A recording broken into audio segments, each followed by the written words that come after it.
It's a growing epidemic today and one of the greatest threats to America's health and economy: childhood obesity.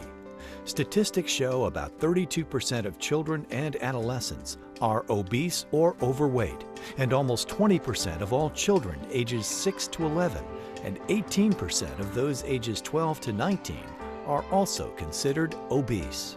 So many children are obese mainly because of the eating habits of the parents. See, the parents teach the children to start eating junk food, fast food, sugar foods. They reward them with sugary foods, as well as they are drinking themselves fat by drinking too much sodas and fruit drinks and smoothies, as well as they're not participating in regular physical activity, but they're sitting at home playing computer games, watching TV, and just not getting the activity their body so badly needs, as well as portion sizes. The portion sizes in America have gradually increased.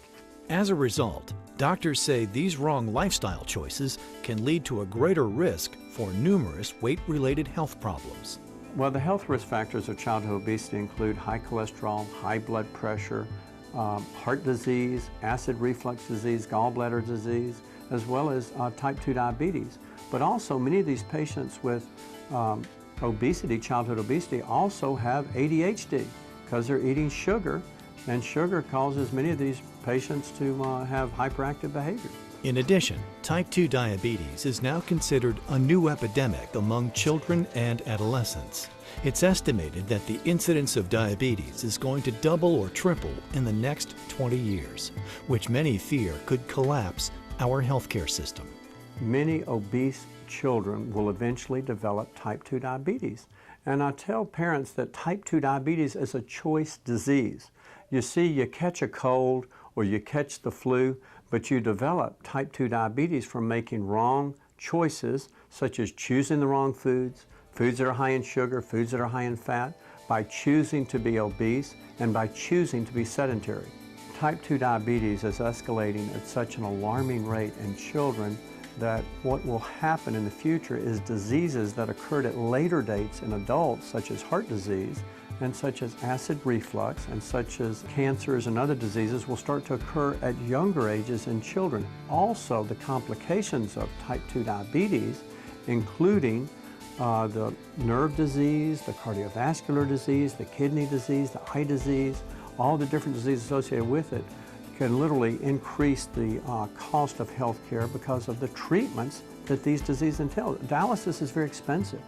To solve this national crisis, many believe it's critical that schools and communities start to play a role in the prevention of diabetes and obesity in children. Schools can definitely help prevent childhood diabetes as well as obesity by simply eliminating all these soda machines, incorporating regular physical education for all ages, as well as making the lunches healthier, because many of the lunches have desserts, lots of high glycemic starches, lots of fried foods. Simply preparing healthier foods will help tremendously in decreasing this obesity epidemic in our children.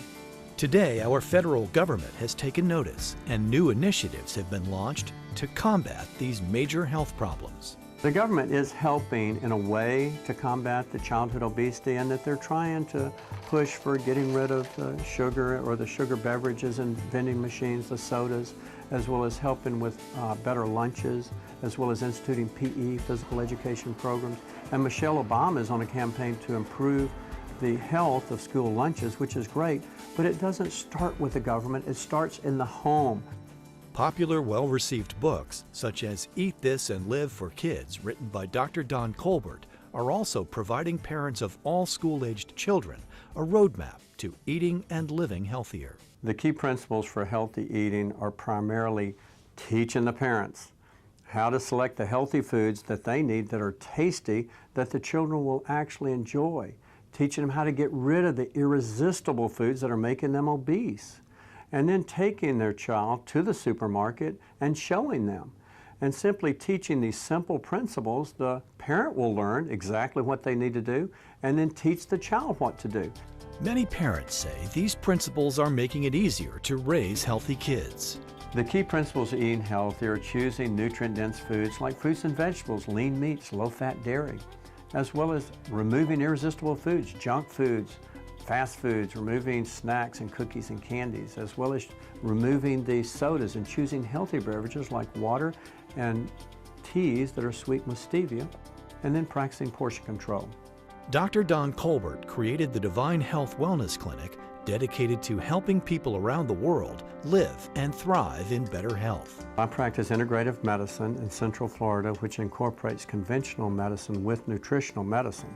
You see, most doctors will simply first prescribe a medication or recommend a surgery, but I try and get to the root of the problem, which is usually an emotional, a dietary root, a nutritional root, or an infectious root.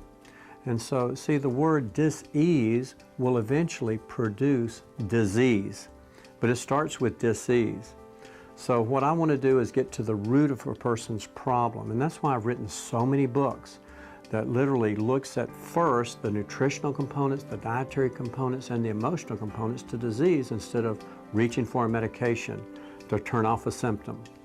Childhood obesity has nearly tripled in the last 30 years. But the promising news is that the condition can be reversed by applying simple principles that are giving children a better chance at healthier lives.